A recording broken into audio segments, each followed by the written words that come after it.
Right, why have we got water coming through the ceiling? This is very strange. Remove the security device.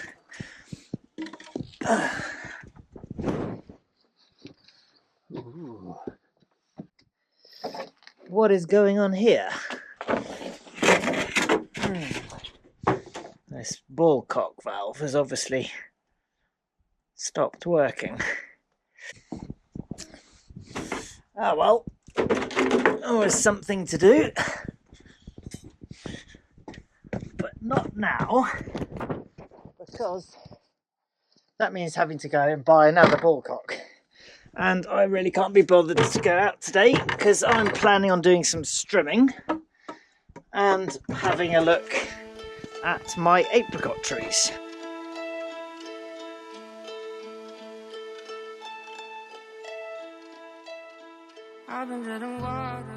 Hi, welcome to the Quinta.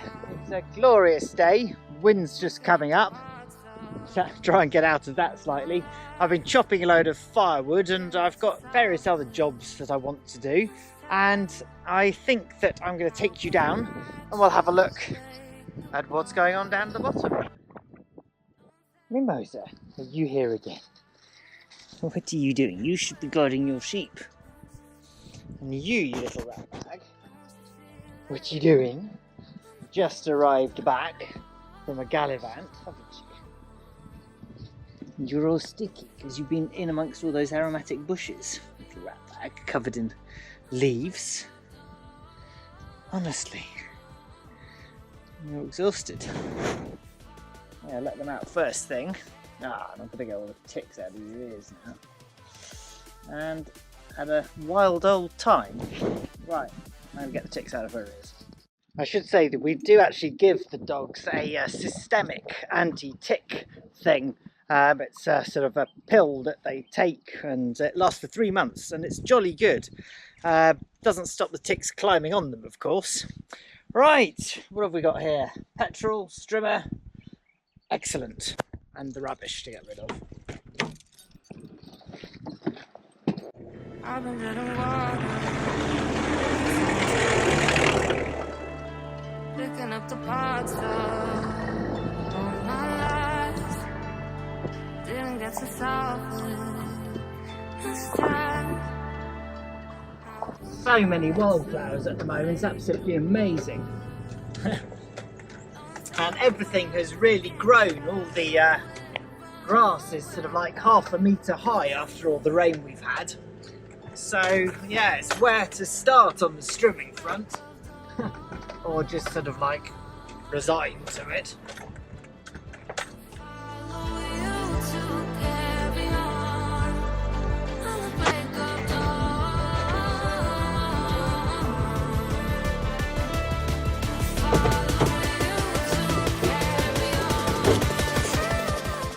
Yeah, having to bring your own bins down to the public spot is no real hassle, funnily enough, and we don't have wheelie bins outside the houses here mucking up the streets, and therefore the council tax can be cheaper.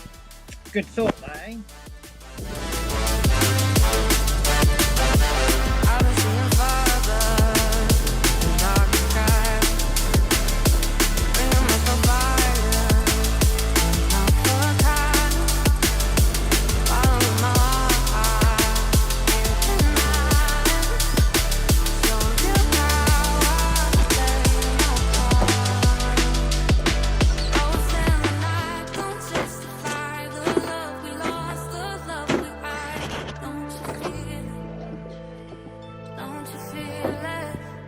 Okay, so the plan. I'm gonna just strum a little bit around the tank down there. And I've been barked at by the dogs. Oh, woof! And then I want to have a look at the apricot trees, which are down on that terrace. But I'm gonna strim my way down. I'll probably save you most of the strimming and get to the exciting bit. Doggies!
Yeah, I'm going to need to come and clean that out at some stage.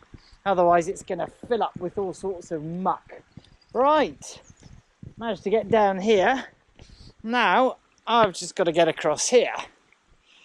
And the other side of there is the whatchamaflip, the tap and the connector for the irrigation system. Well, here we go. Lots and lots of water flowing. And at some stage I need to reconnect this, but the O-ring's gone, to the tap down here, so I can water the trees. And there's the outlet. Let's give it a blast through quickly. Whoa.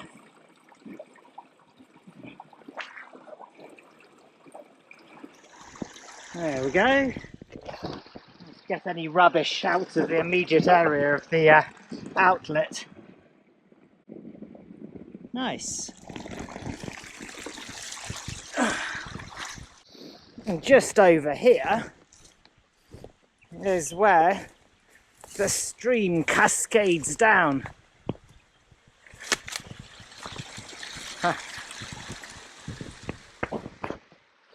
And normally, at this time of year, well, certainly for the last 3 years we've been here, this would all have been dry. Okay, somewhere in there are my apricot trees. Let's try and get across without falling in. I have now cleared, well, partially anyway, this terrace. There's a lot of brambles down there, which I will have to come and do another day, I think, because it's getting jolly warm. But let's go and have a look and see how my apricot trees are going. I actually planted these trees in 2022. So they went through a fire and they went through a drought last year. And first one we come across, it's a little dead to say the least. So because we had the drought last year, we just didn't have enough water to irrigate. Anyway, this one looks a little bit better. I need to come and snippy snap it off at some point because it's got the upper branches that have died back. But yeah, that's going all right. Next one, not looking too bad. Again, needs a prune.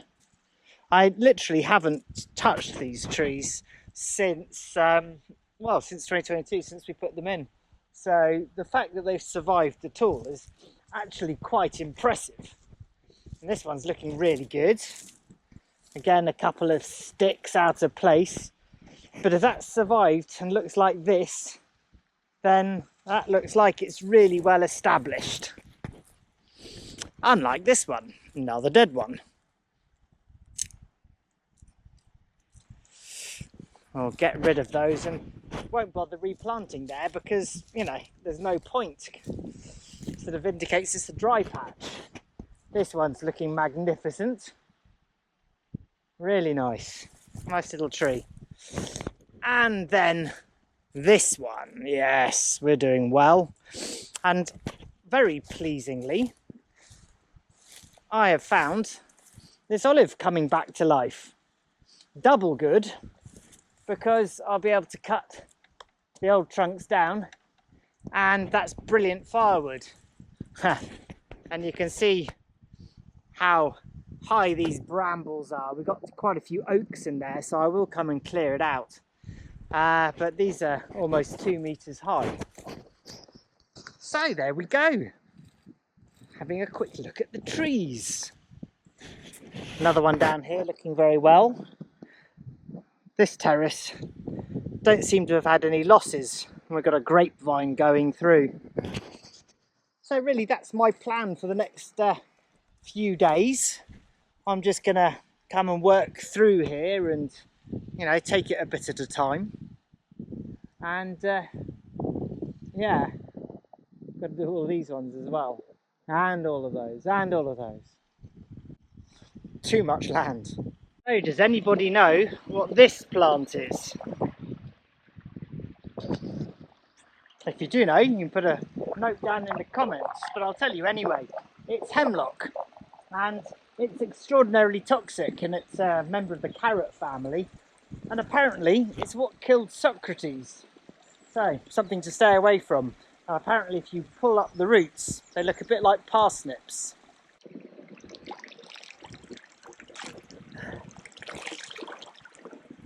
Whew, it's cold.